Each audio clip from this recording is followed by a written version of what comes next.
Thanks for tuning in to another show in the next Reel family of film podcasts. Want to skip those ads and get early access? Become a member at truestory.fm/join and discover all the other great perks that come with it. You know that moment? You've been at a party or a dinner or someone's house, whatever, and then something shifts. Nothing you can really name. The conversation maybe, I don't know, takes a turn. Maybe a joke lands wrong. A silence kind of covers the room. Someone's smile kind of lands a beat too long, and you think, I should go.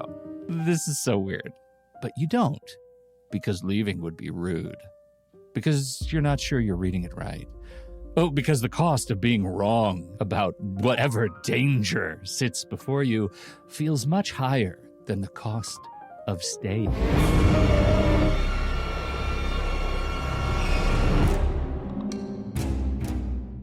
Tonight, we're talking about 3 films that understand that calculus, the terrible math we do when the door is still open, but our feet won't move.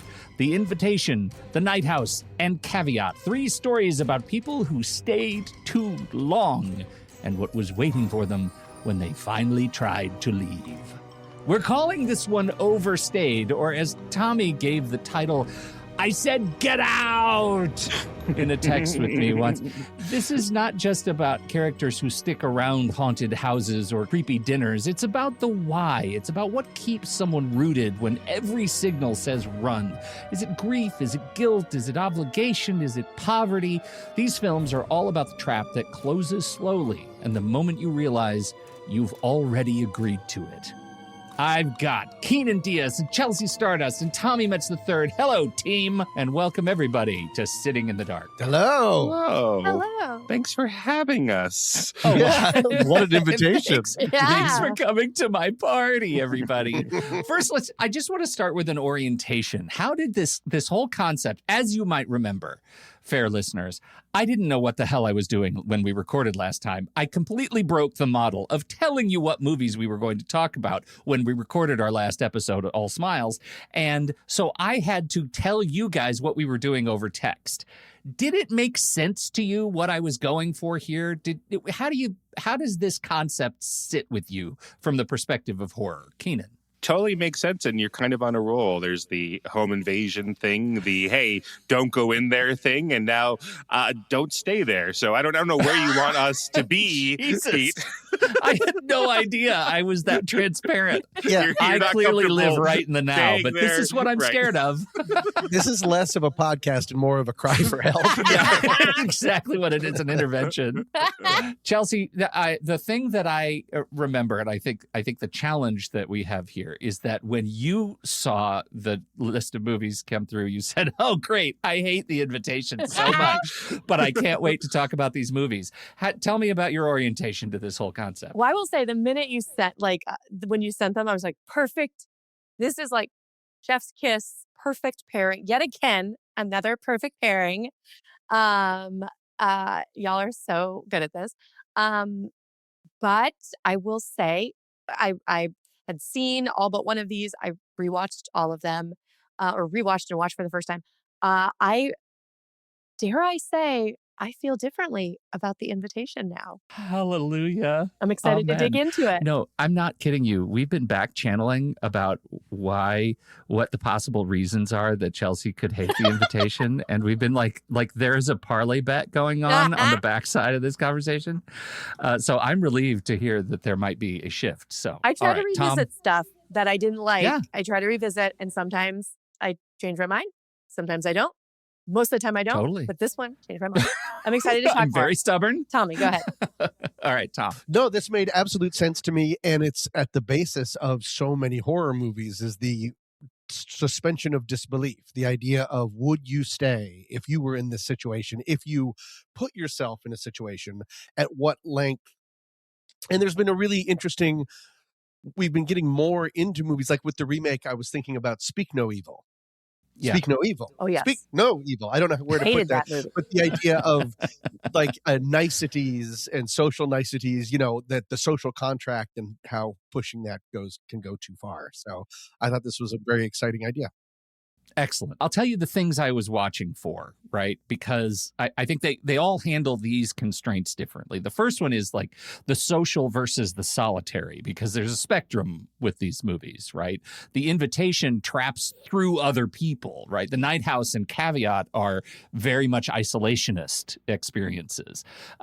What is the nature of the trap? Is it psychological manipulation versus supernatural pull versus contractual, I guess you can call it Caveat, like contractual binding?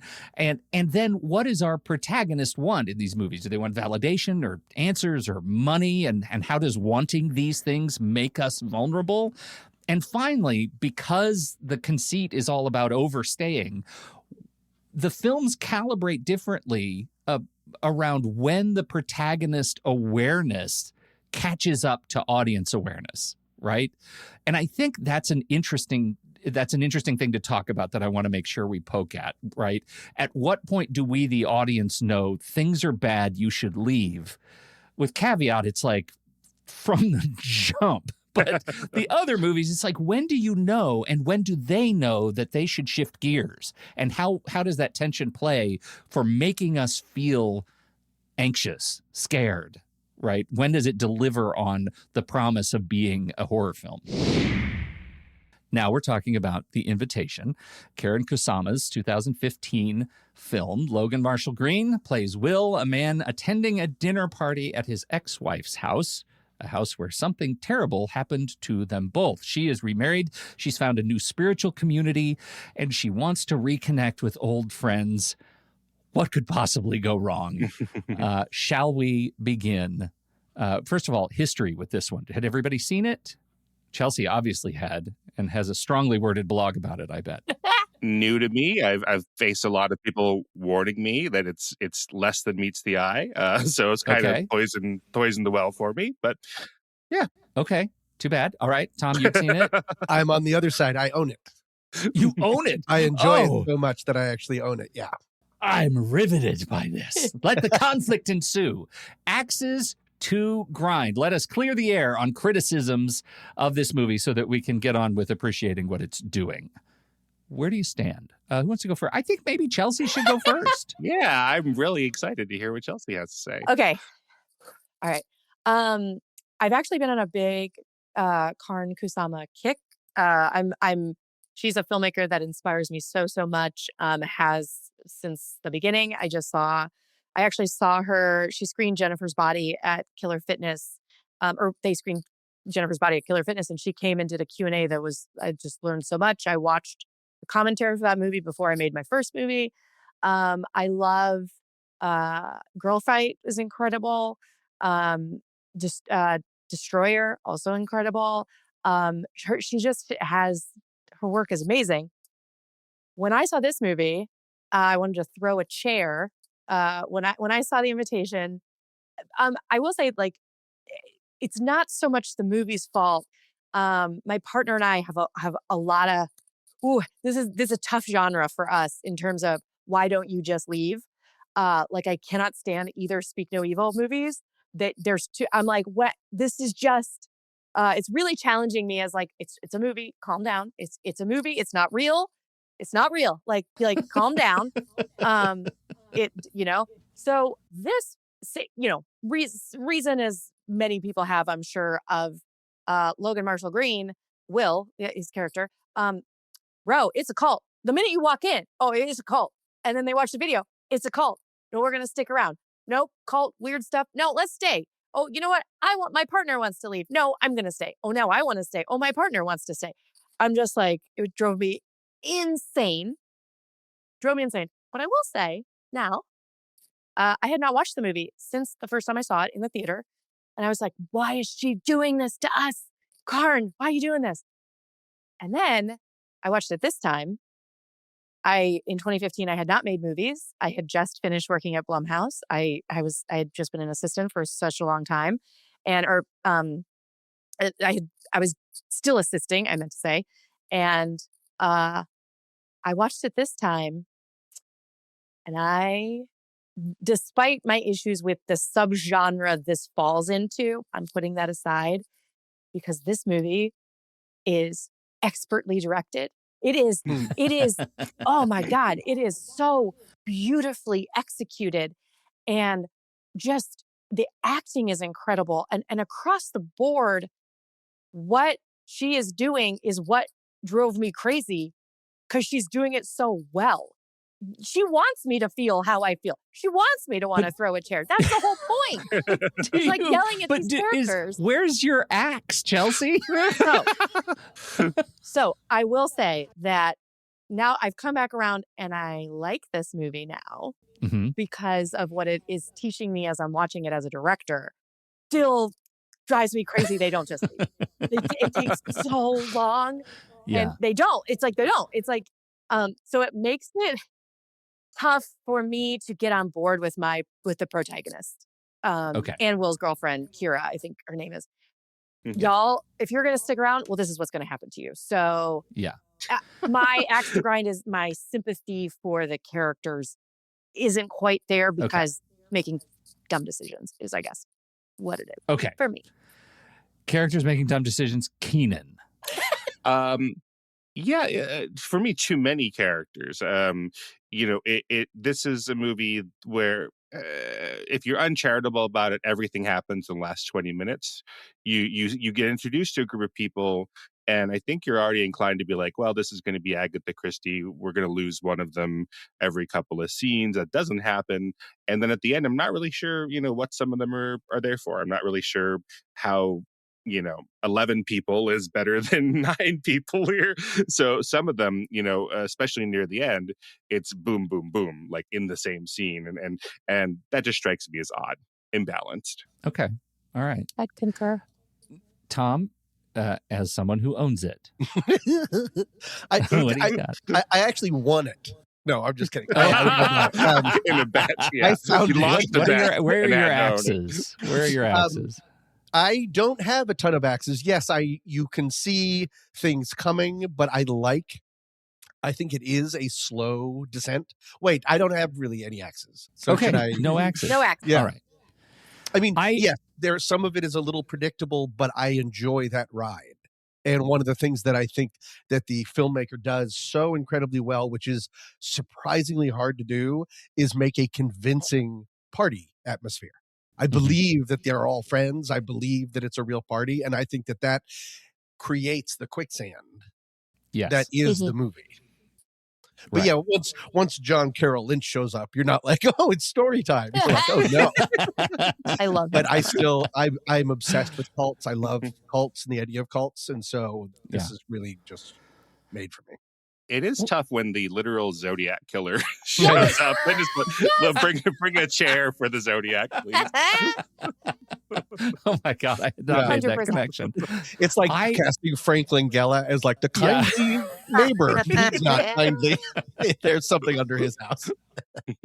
I think it's important to look at this film. It's exactly what you were talking about, Chelsea, that Kusama wants us to feel this way. And I think when you look at this, again, from the conceit of Overstayed, of I said get out, the fact that we know it's ridiculous and it's a cult and there's something to be very uncomfortable about and you should leave is separate from the fact that these people have deep history together. And that complexity is leading them to make poor decisions about their own self-interest because they are curious about where she's been for so long. They're curious about this new guy who seems completely affable but very, very strange. They're curious about so many things, even though they feel weird. I think we get that sense from Marshall Green's performance, which is this is both compelling ambiguity and super frustrating passivity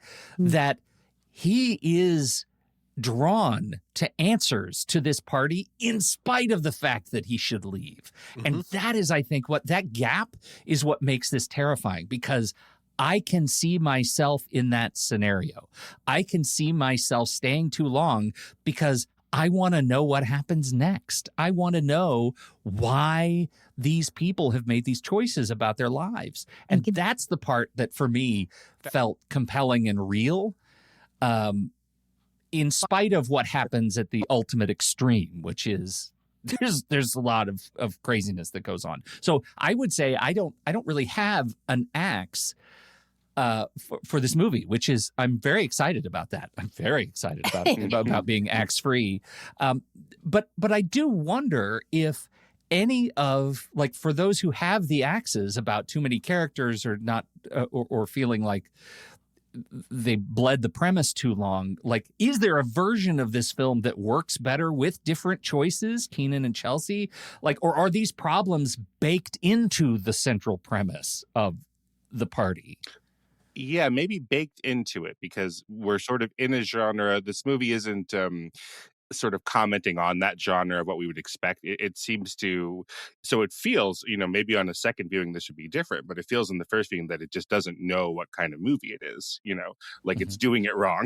So maybe at the end of it, when it's recontextualized, you can, think of it again. I think, if there were a little bit of a tweak, I think the part that this is like a haunted house movie, but it's haunted by his memories of his child.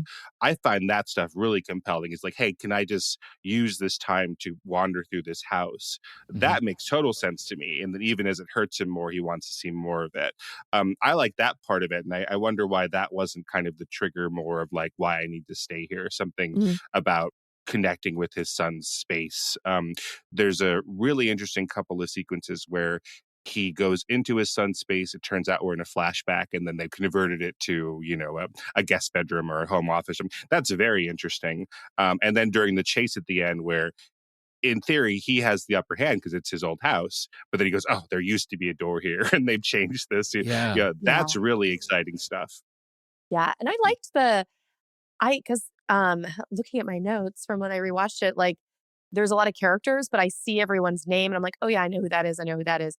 And I think it's sort of using that Agatha Christie model of all, there's always those ensembles are really big. And I think the challenge there is making all those characters stand out and showing who they are. And I thought it did, and that's hard. And I thought it did when it's not actors you immediately know.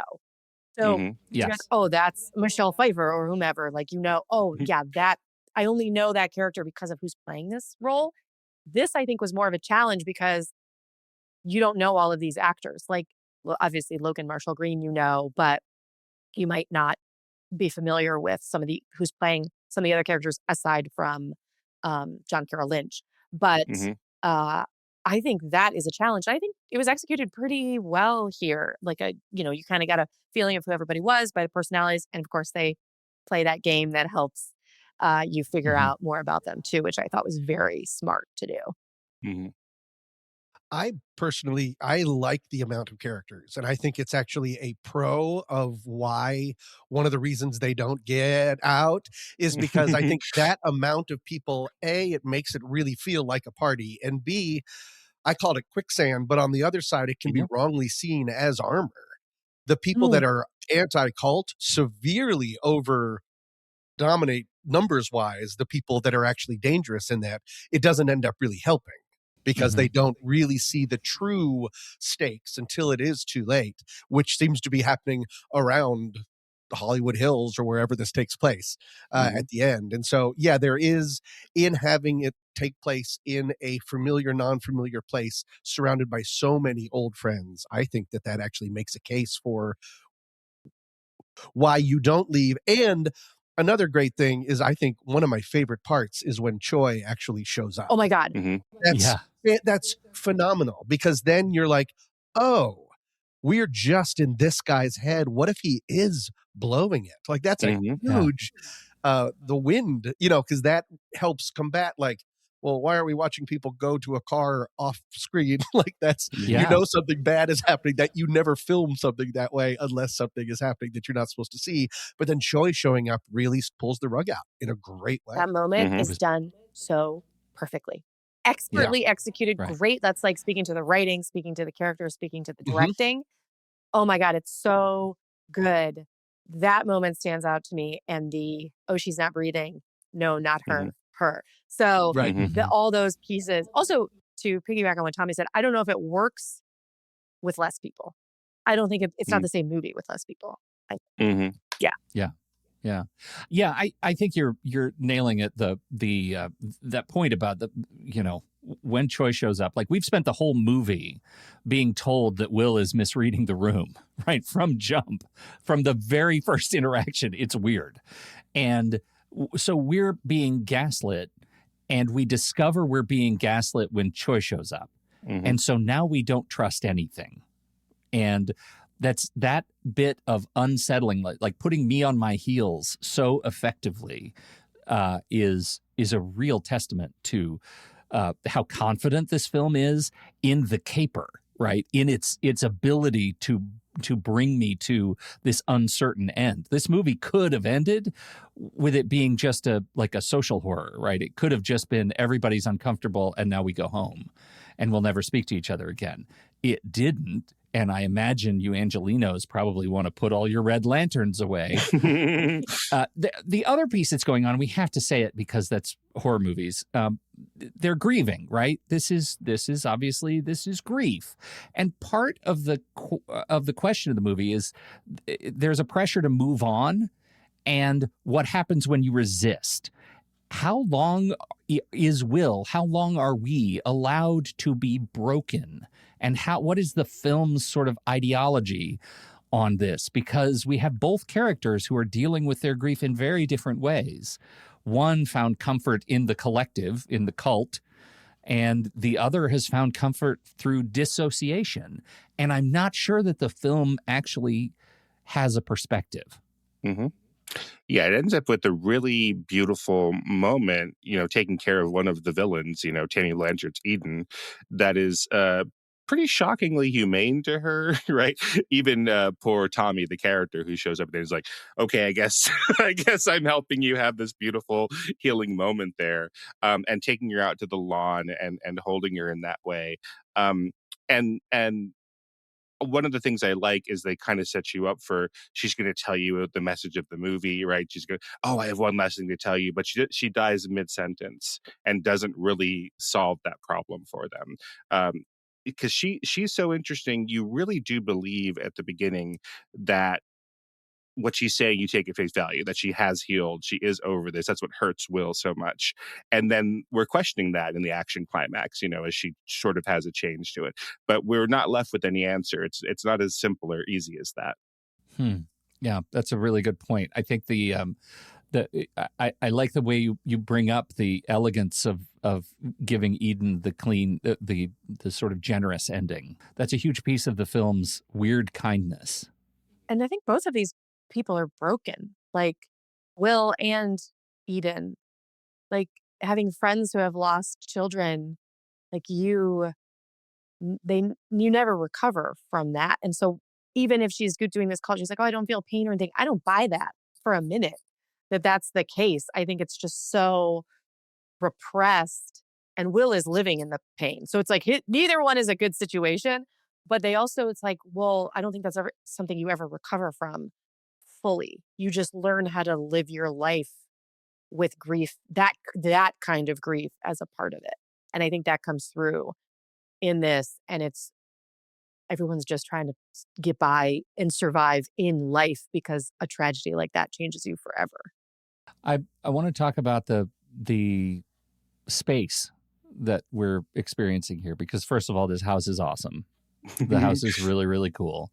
And I think the house lends a lot to Kusama's ability to build tension and make a dinner party feel straight up like a trap.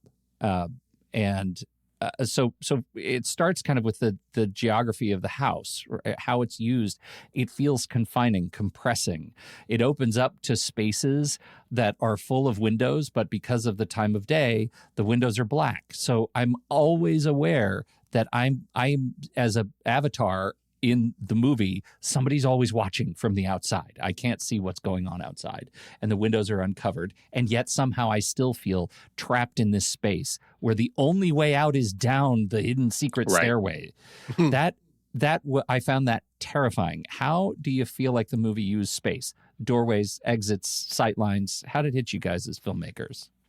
Yeah, the thing that was really unsettling to me is during all of the happy, let's get together and have a birthday cake or what have you, we get these shots of them going upstairs, which sure, there are houses where that happens, but I think the default for you is that, hey, we've been in the bedroom, let's go downstairs. So something, just kind of this floaty weirdness that just sort of discombobulates you. And that everything looks like, oh, we're little sugar plum fairies dancing as we're going up the stairs, but there's something just wrong about it. I'm glad you brought up the houses because I think maybe this was intentional when you chose these movies, but Invitation, Night House, and Caveat, it's all about the house. The house is a character itself.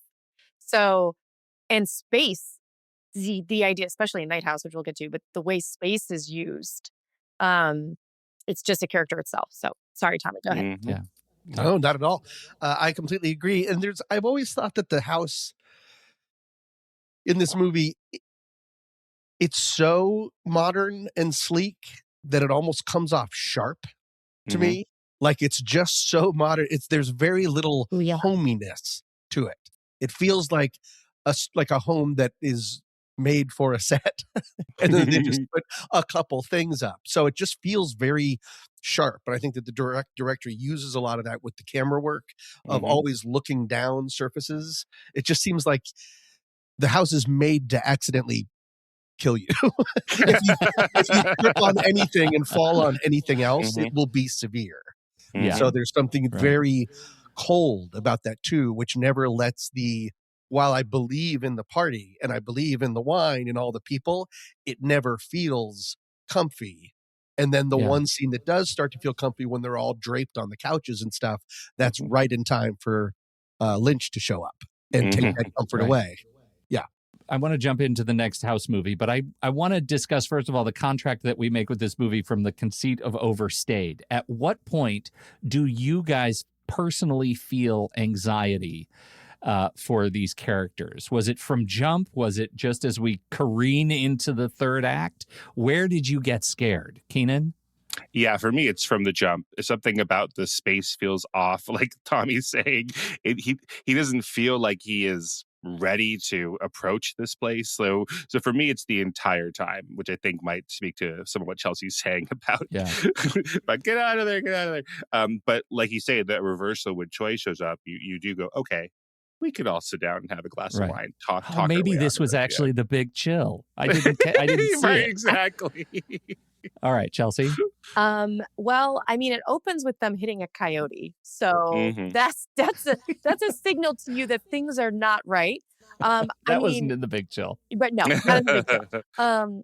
That moment, of course, okay, this is a bad omen, and then of course Will has to kill it. Okay, we're not off to a great start. Very ominous, but I think it's when they go in the house and they see Sadie, Donald Duckin, Winnie the Poohin, no pants on. I was like, okay, well, clearly things are not quite right in this house. So then all of a sudden I'm like, okay, shit's getting weird. The Sadie reveal. All right, Sadie reveal. Tom? Literally. Yeah, for me, it's a mix between Sadie's reveal and the locking of the front door because there's so many home invasions. But to that point, so late in the movie when he's slapping drinks out of people's hands, part of me is still just like, ooh, don't knock over the apple cart. Like it's so the ship has sailed and still I'm like, you're gonna make a mess. Everybody will be mad at you. For me, that the whole social contract and that pressure still feels, especially once the Choi carpet is pulled out, that there's still part of me that's like, I think I would stay. Running around being so impulsive, I would have lost that ability. And I would take way too much accidental comfort in, well, if something was wrong, someone else would step up.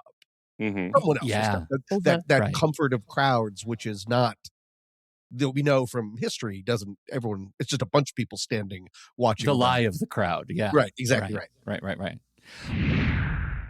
So that takes us from dinner party and lands us into the lovely, lonely house on the lake.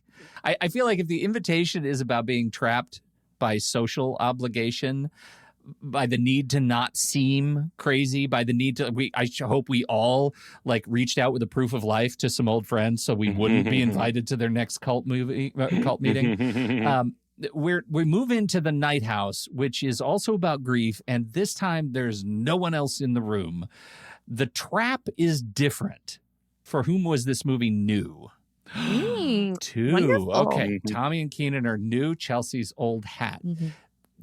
Chelsea, do you see this and you think, oh, I think these movies are talking to each other? You already brought up the homes. Yeah. Okay. Yeah, absolutely. When I hadn't thought about it before, this pairing, but now seeing it, oh my God, absolutely. So I It's mean, funny. again, It's like they're after three the whole perfect- party goes away and it's just one person is left. That's the night. totally. That's the night house. So this is David Bruckner's The Night House 2020. Rebecca C. Hall plays Beth, a school teacher whose husband just died by suicide. She is alone in this lake house that he built for her. She's drinking too much. She's grieving badly. And she's starting to discover that her husband had secrets. So many secrets. So axes to grind for the newbies. Tommy, you go first. My axe to grind is that I haven't heard or seen this movie earlier. I thought most of this movie was a masterpiece. I was blown away. This is my favorite of the bunch. Yeah. I think it hits every type of what makes me scared and makes me hopeful and is sad. Everything. It's just like, and it was, I thought at one point you had said that maybe it was more of a thriller than a horror movie. Maybe I made that up, but I went in expecting that, and I disagree. I think it is very much a supernatural thriller, obviously, and a supernatural horror movie, and I thought it was beautiful. Loved it. And I love her so much, the actress, that I immediately, as soon as I finished it, I watched The Town. Oh, 'Cause yeah. I just wanted to see her again in another thing. Excellent. Okay, Kynan. This is a lovely movie.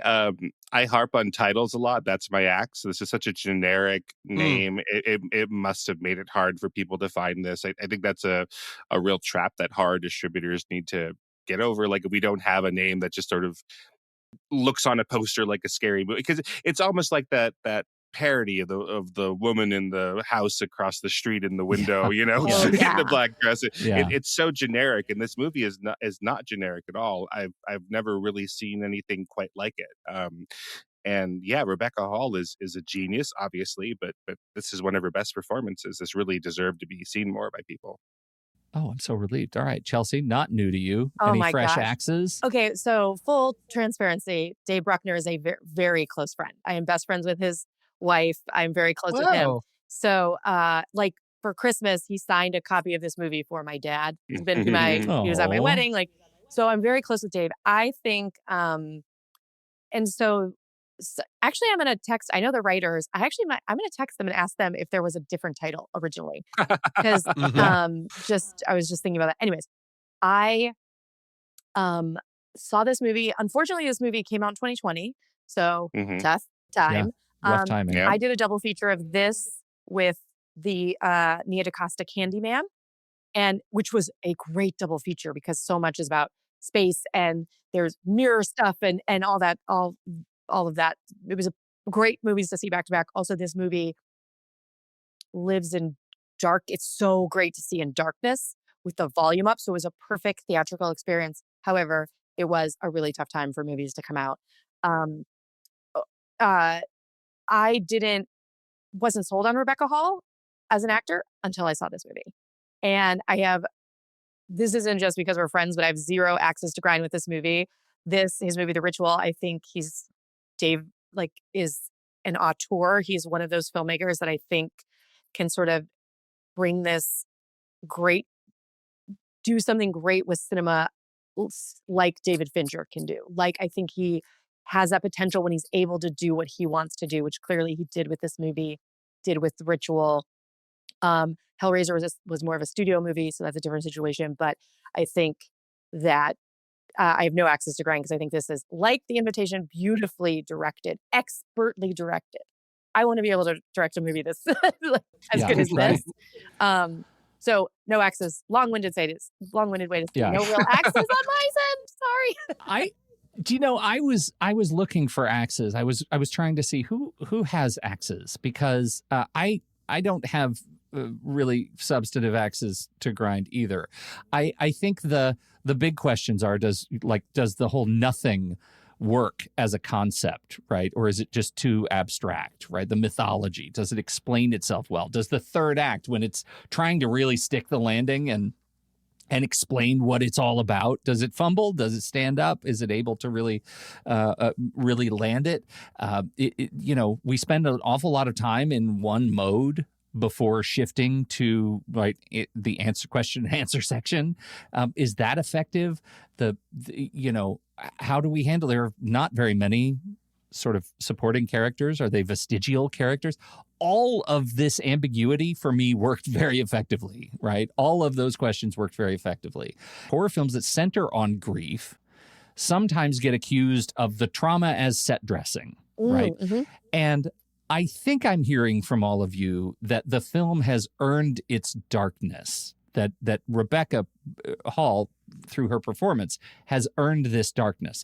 But if I were to ask you what the central anxiety is of this movie, what fear is it really processing? Oh, it's just about the meaning of life, It's just about minor things like that. Like, are we alone in the universe? Is there a point to living? Just tiny little things. And ask a stupid question, get a gigantic existential answer. Is that what I'm hearing? Yeah. I think this movie and The Ritual in particular both really gain strength from. Remember, a long time ago, I did a segment for SITD involving not being able to speak the same language, like hearing things, getting signals, having things laid out for you, but because you don't speak that language, you can't understand what's going on.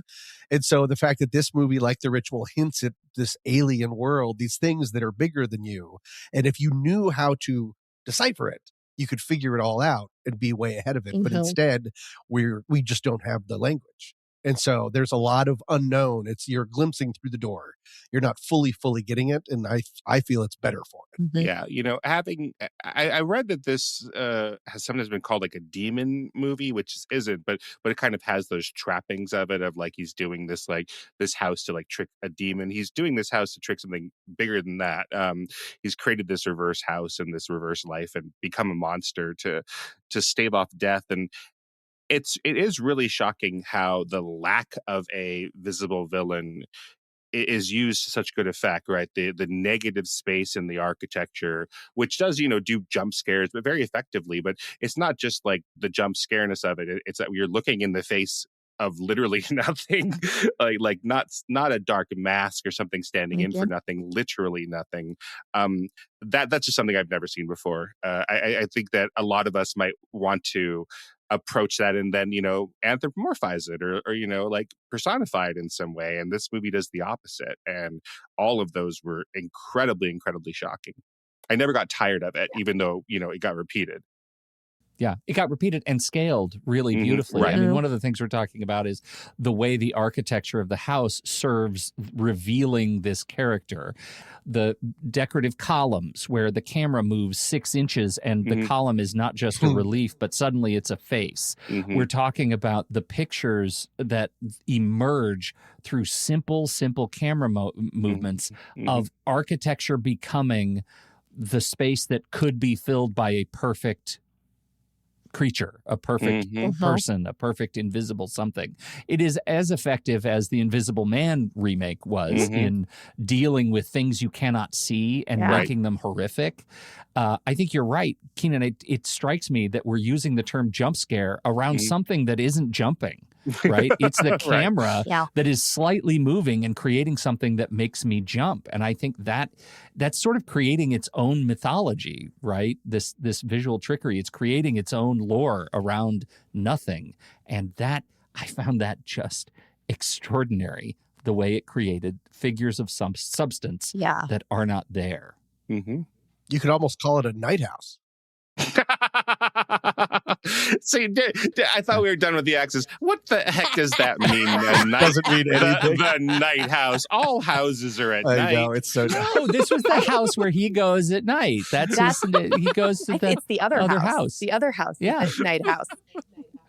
So in terms of our core conceit of Overstayed, of I said get out, what is keeping Beth in that house? Couldn't she progress through her trauma and her anger, which is another interesting thing about this character, let's say. She's not just processing grief. This chick is mad at the world. And that's an interesting angle that I think Rebecca Hall is able to play with in some really fun ways. My favorite sequence has nothing to do with the house at all. It's when she's talking to the mother that comes into her classroom asking for her kid to get a better grade. And her response is, my husband, put a gun in his mouth and blew his head off on Thursday. Yeah. What grade does your son want? Right. Like that was the most viscerally satisfying exchange in the movie. Incredible. Anyway, back to our concept. What do you think is keeping her in the house and her relationship with that space in such a way that we get to process it together? She's trying to leave the house. So she's packing up. She's not staying in that house. You see her getting moving boxes. Clearly this just happened. And I think she's just in the house because she's in the process of moving out. She's not planning to stay in that house. And also, I think she's seeing this weird stuff, and I think she wants to understand it. Obviously, you figure out this trauma she went through as a kid with the car accident. And she's like, I saw nothing, but is there something? And I think it's her trying to solve that mystery. And again, she doesn't find out all this stuff until kind of halfway through the movie, almost towards the end, when she discovers that little figure which lives in Dave's office with the nails in it. I've seen that in person. Real scary looking. And then obviously the last moments of the movie where she sees what's under the floor in the night house. And so it's, I think she just wants to kind of get answers because she's getting these signs that I kind of want to figure this out for herself. But she is trying to leave the house. She is packing that house up to move out. I think that's the reason I asked the question. She's trying. We see her trying to leave, but she doesn't leave. She can't leave. There's always something that keeps her now sort of ragefully trying to solve this mystery. Yeah, it's nagging at her. I mean, so the first act of the movie, everyone's asking her questions. I mean, even her friend Claire, who's the most sympathetic, like can't help ask, like, no, what did it really say, or what really happened? Everyone wants to know, and she doesn't have that, right? She's left with this kind of grief that isn't easy to solve, right? He wasn't a depressive, she was a depressive, yet he still took his own life, and all of that. So once she does start to dig in and look and see, like, who is my husband really, even Claire is like, the equivalent of maybe you should get out of the house is Claire saying maybe you should let this mystery go, right? Just don't look anymore. And then that she cannot help herself but look even deeper. All right. So Tom, spotlight.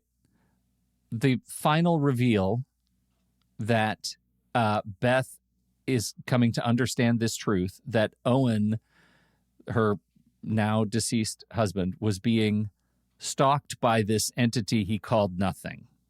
And it was this void, the presence that lives in the negative space. And the entity wanted Beth. It had marked her, that it wanted her, right? That's just what I'm understanding. I went to him and whispered over and over to send you back to me, but he sent them instead. Yes. Yeah. Yes. So she had glimpsed the emptiness beyond life, and Nothing had seen her from this event in her youth. This is where the movie tries to make literal something that has been figurative.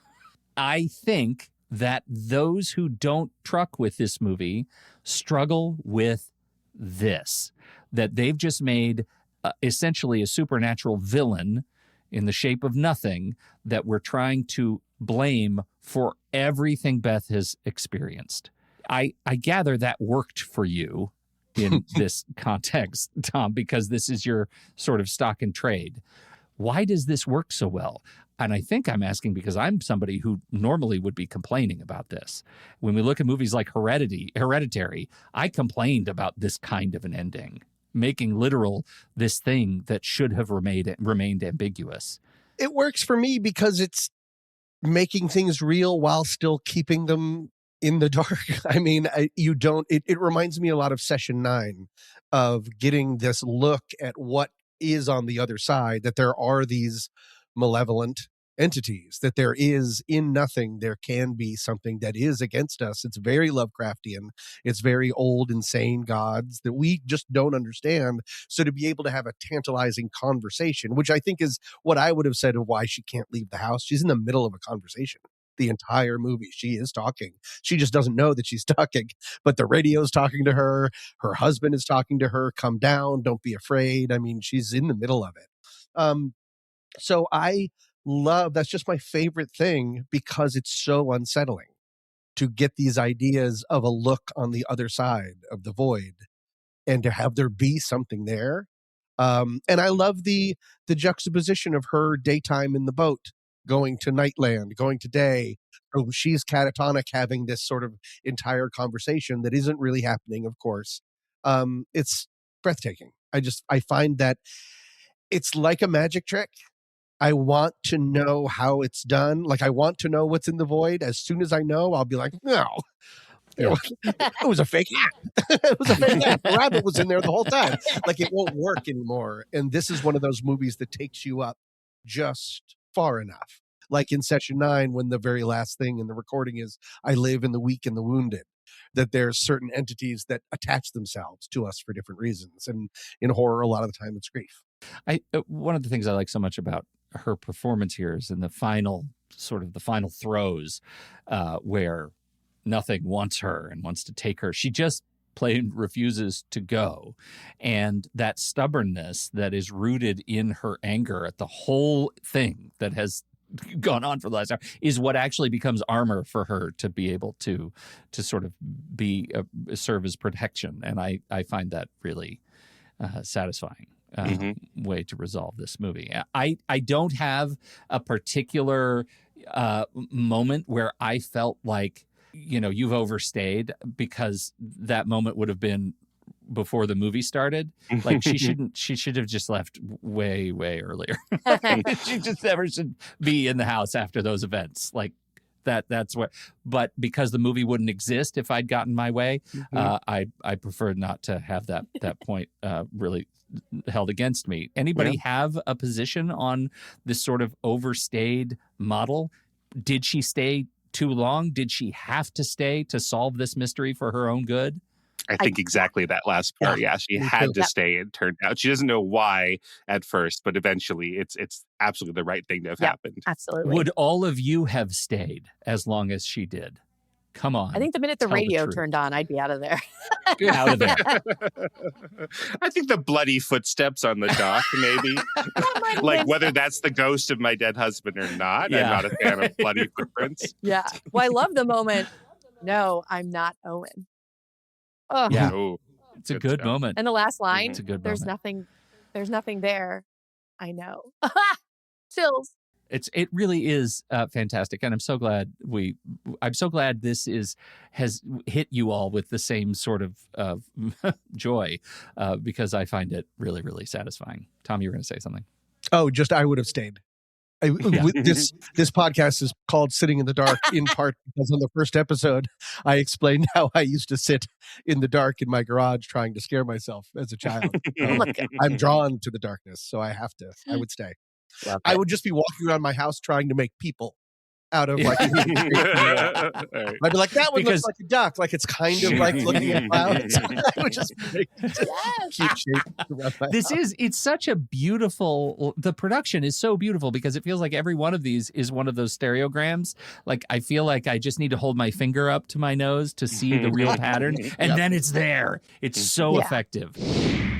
We got to change gears to our last wackadoo contribution from Damien McCarthy. We've got his caveat. This movie is something else entirely. This is a film where the protagonist literally agrees to be restrained, takes money to stay in a place he cannot leave, and then discovers what's waiting for him there. It is the most literal overstayed of the three, I think, and possibly the strangest. before we get into it, initial takes and, most importantly, axes. Tom, Jesus. This movie is an extra grind for me. The idea of suspension of disbelief, it's almost like played as a laugh when the title of the movie, Caveat, comes up. I mean, it just feels so insane that he would agree to it. She's catatonic, covering her eyes. He's being locked into a harness on an island where the last caretaker committed suicide. And that's 12 minutes in. Like, when they lock him in the harness, I was like, oh no, I'm not with the movie. Unfortunately, like I had trouble. Once I got rid of all that and was able to just meet the movie on its level, I enjoyed it more. But there was no, what would you do in this situation? For me, like Barbarian, like The Invitation, because I'm not an insanely bearded drifter in Ireland, like willing to do anything, just be shackled around for the creepiest house in the entire world on the one place that I can't get out of because I can't swim. And so it was just so inconceivable to me. And there's really no character development that happens in the beginning. You're just sort of landed with him. There's no save the cat. There's no really anything. You're just sort of launched into this. And I think that there's definitely room and a time for that. This is a movie I have to revisit now that I know it's not going to give me any of those things and I just need to be ready for the ride. I think I would have a different experience. But that huge logic suspension of disbelief that I had to get over, it kind of clouded too much the movie for me. Unfortunately, I feel bad about that because there's a lot of cool stuff that works in this movie. Well, we'll see. Chelsea? So I think Tommy's first experience with Caveat is my first experience with The Invitation. Sure. So maybe when you revisit this, but again, this is also a movie that came out during the pandemic, another 2021. I love Oddity. Loved that movie. Yes. What did I come out 2 years ago? Loved it so much. And a lot of people talked about Caveat. And so this was my first time watching because I had not seen it yet. But looking at my notes, so these are my axes to grind, but I wrote in huge letters, too many red flags. Why stay? Oh my God. But that was within the first, probably what Tommy was saying, like the first couple minutes of the movie. But I think what got me right from the start, and I like what this movie's doing as a whole. I think what we were saying about the, I have to do my prelude before I talk about my axis to grind.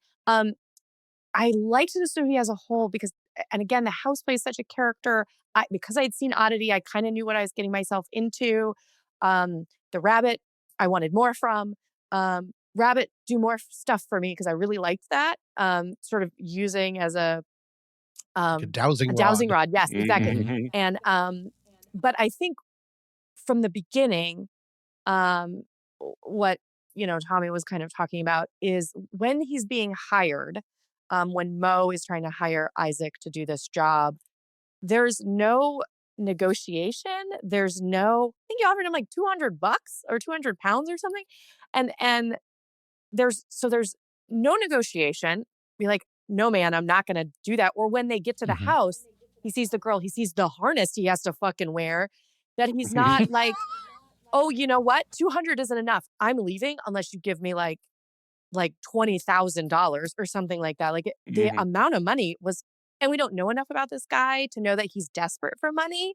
And so like you'll do, kind of do anything. So I think that sets it up with, like, okay, well, this isn't quite tracking, isn't quite landing, and no clothes, no suitcase, no food in the house, so I said, wait a minute, how's this guy supposed to? Can't swim. Yeah. How do you get off the island? There's no boat there. So it sets you up right at the beginning to make it kind of tough for you to get in it when there's some logic stuff. Just that's a script thing, but just the little thing of, hey man, this is real fucking weird. I need more money. Okay, yeah, sure, fine. That would have helped give me that in that I really wanted. Okay. Because there's also not even an actual plan. He says, I can't imagine you'd need to be there for more than 5 days. There's not even an agreement. Yeah, there's nothing. With the negotiation. And so I wanted a little more back and forth right at the start. And Granted, there's some, great stuff in there, but I even wanted it to go further. I wanted really push me, because I think Oddity did that. And I'm sure that's, learning as you go. But, and also it's like, bro, you're reaching through to pick up the phone, but you don't grab the key? Yeah. A lot of, okay. A cornucopia of axes, little blades. I liked it, but I had all right. issues. Okay. Kynan? Yeah, this was new to me. I went in as cold as I could, except for this image of this bunny that's on the letterbox poster and all that. I didn't have the same problems that Tommy and Chelsea did. For me, the cold open makes me understand that we're not really dealing with the real world, and then we just have basically the movie is just like 8 or 9 cold opens in a row. Like we're not really meant to like so it keeps me from really caring about these people as much as say in The Night House or even The Invitation. But for me, yeah, they're more bodies than people.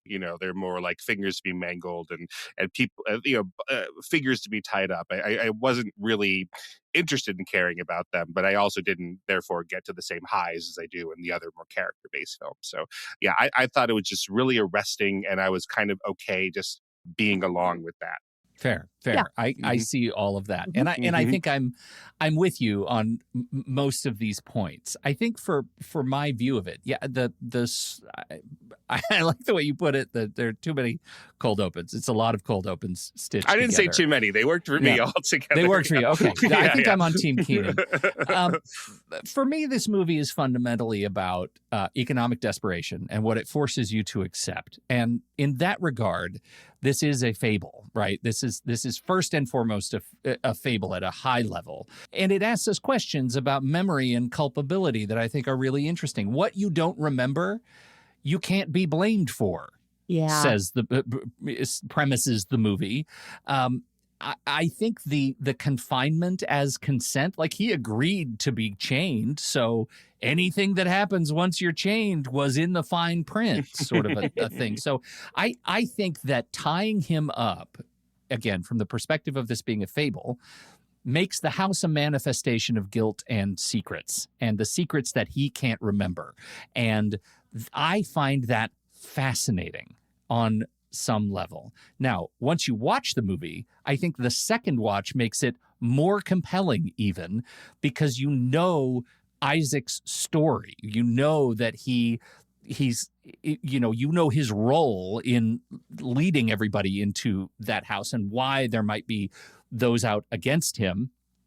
And you also then know that the reason there's no food and no clothes and no anything is because it's a damn trap. Like it's retribution.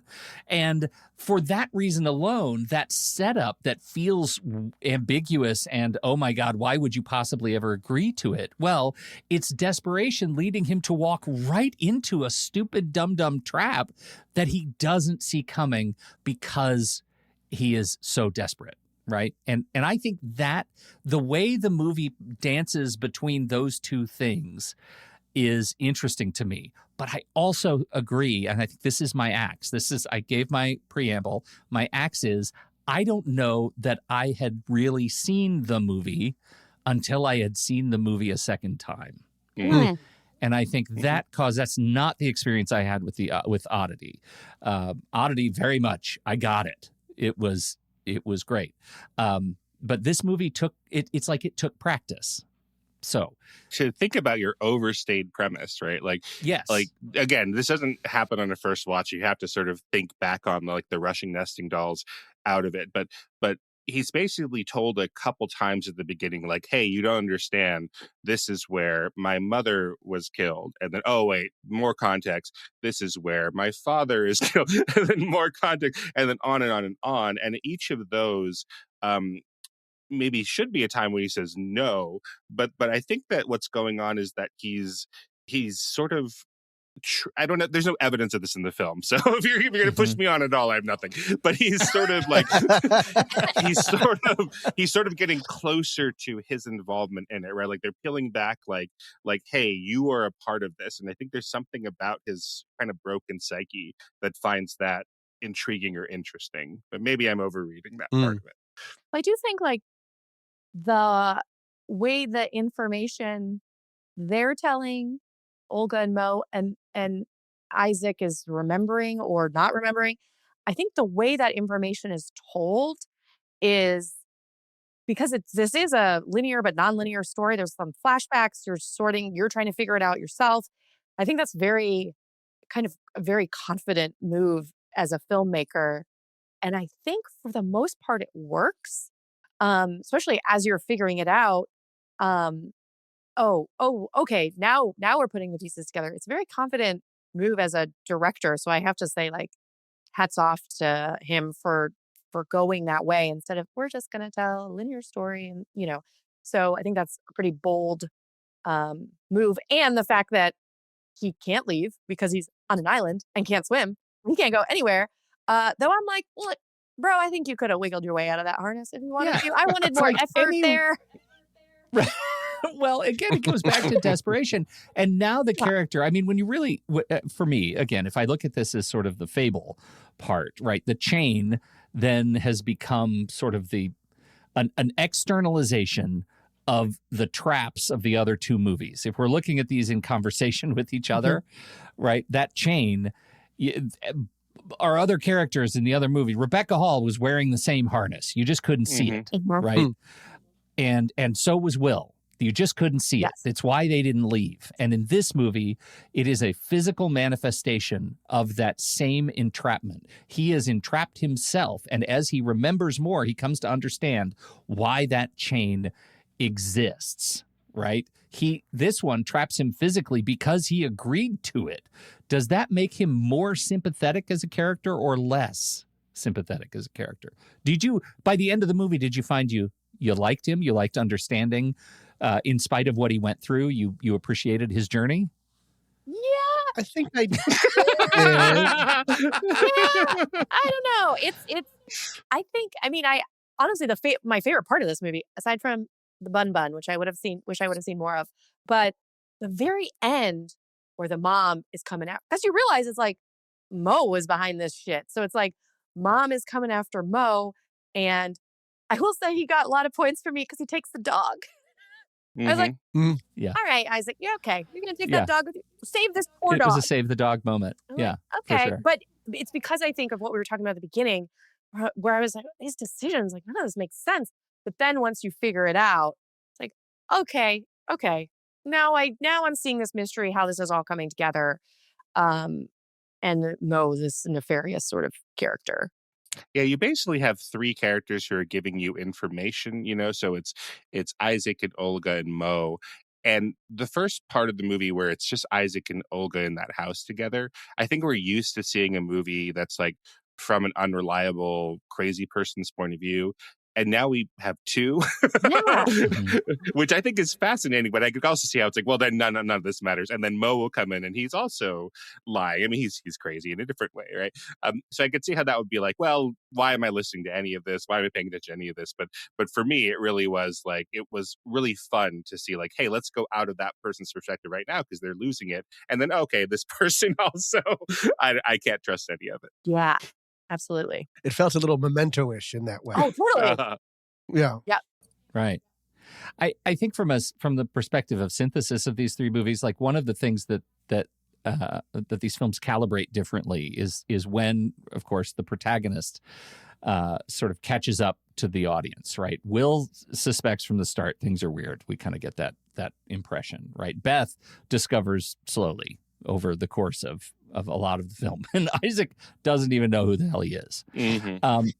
How does that timing impact your experience of this film? Understanding when Isaac comes to terms with the fact that he is in trouble. Because when they're buckling the vest to him, it doesn't feel like he senses he's in trouble at all. Well, he did, but he didn't put up much of a fight. He said every job has a uniform. This isn't a uniform, it's a leash, or whatever that line was. Right. So he's saying this is insane from the beginning, but then it jump cuts to him being locked in. So I think that goes to some of the fable stuff that you're talking about, is just his situation is forcing him into captivity. So I can't tell listening to you talk, Tom, if any of this perspective has changed, it has impacted or eroded some of your faith in this movie? Absolutely. And I think I meant to say, I think I did, that I will watch this movie again. I need to I need to watch the movie meeting it on its own. And I like the idea of it being sort of a fable, of it not supposed to be, this is literally happening. I think that works better for me. And I didn't have that perspective. So no, I mean, I'm so glad to have seen the movie, and I do want to watch it again now, knowing just let that stuff go. Yeah. I think to Pete's point too, though, like we catch up to Isaac, and I don't know if he ever really understands what has happened here by the end of the movie, which is that he's been put into this place, and this uncle has kind of hoped that he would kill her, she would kill him, and he would, I don't think he really understands that the ambiguous ending where he's free now, she's not free. And they look at each other, and he's still afraid of her. I think that speaks to this. Like, I don't think he really understands at all. And so, I don't know. I'm trying to think of the different paths that could take. She kills him, he kills her, she lets him go, whatever. But I don't think any of them really end with him going, "Oh, I see. We're all a victim of capitalism," as Pete was implying, right? We're all a victim of economic desperation, and we're in this together. Right. Oh, a dog bark. I am, well, I will just say this. Thank you for watching the movie. It's bonkers. Thank you for watching all three of these movies. I mean, we started with this idea that horror sometimes arrives not with violence, but with a drink refilled or a door not quite closed. Or a promise already made. These three films, I think, understand that. They understand that the cost of leaving can feel much higher than the cost of staying, even when staying might kill you. So for me, the final question is this, right? What is it about this trap that really resonates? Why do the films work so well for me? Is it because we've all been there? We've all stayed somewhere we know we shouldn't? We've all agreed to something we knew was wrong in the first place, or that we needed an answer more than we needed safety? What does it mean that these films understand us so well? I love this premise, and I thank you all for staying, pun intended, through all three of them. Any final reflections as we roll into next month's coming attractions? I loved this pairing. I loved this was great. Thank you. Yep. Triptych. So good. And I think maybe just to answer your question, which you didn't ask for an answer to, is one of the reasons that maybe it works so well is it's almost meta about the deal we're making with seeing horror movies in the beginning. We're seeing something that is going to scare us, and we're saying, yep, and we stay. We watch the entire movie, and and it's going to shock us. If it does its job right, it's going to make us uncomfortable. That's a weird relationship to have with something voluntarily. And so yes, it's a nice parallel. Yeah. As the scaredy cat of the group, I mean, I have been there where I have said, I regret walking into this theater. Well, why don't I just leave? Well, then it's really, really appropriate for us to turn our attention to you, Kynan. Yes. All right. It's your turn next excited. month, and we're going in cold. What are you going to do to us? Yes, fam. I have decided that we as a group in Sitting in the Dark are going to go big or go home, which is what I'm calling our month next week. We're going to look at some giant monster movies. Ooh. Yeah. Now, we might come back to this and see some of the classic ones, the stop motion, guys in the rubber suits things. But we're going to look at some international 21st century ones, starting with, from South Korea, Bong Joon-ho's The Host, Yes. which, if you have seen it, is worth a rewatch. And, now that Bong has become one of the masters of all of world cinema. So we'll take a look at that. We will watch from Norway, Andre Øvendal. I'm sure I said that perfectly. And his 2010 film Troll Hunter. Yes. And we're going to check back in with the original Big Daddy from 2023, Takahashi Yamazaki's Godzilla -1, which I have not seen yet. I haven't either. Oh, you guys. I know. I've heard such great things. Excellent. Oh, I'm so This excited. is so great. Now, Great. Kynan, Mhm. one platform question. Do you watch, like, you haven't seen it, so are you going to watch Godzilla -1 in black and white or in color? That's that good question. I don't know. It should be. I don't know. What should you do? What We do I have the do? What do I option? do? Yeah. Yes, you do. Yeah. You can watch it either in black and white or color. In Well- black and it was originally released in black and white, and the Mhm. color was released later. Oh, is Uh, that right? And so I personally, I think it's just like, okay, Tom, you're gonna relate to this, right? The Mist, right? Yep. The Mist you Yes. can watch in color or the black and white, right? Right. The black and white is a better experience for me, right? That's It what just people captures say. that vibe. Mhm. I think Godzilla -1, I think we need to go black and white unless you watch All right. both. All right. I will listen to you, Pete. I will say that we watch the black and white. Great. Okay. Too. What a great pairing. I love these. These are going to be great. And the timing is perfect because Mhm. Godzilla -0 or whatever Minus is on its zero. way. Yeah. Mhm. So wonderful selection. All right. Wonderful. That comes next month. And that is our show. If you stayed this long, we sure appreciate it. Until next time, just be careful what invitations you accept. On behalf of Kynan Dias and Chelsea Stardust and Tommy Metz III, I'm Pete Wright, and we will see you next month right here sitting in the dark.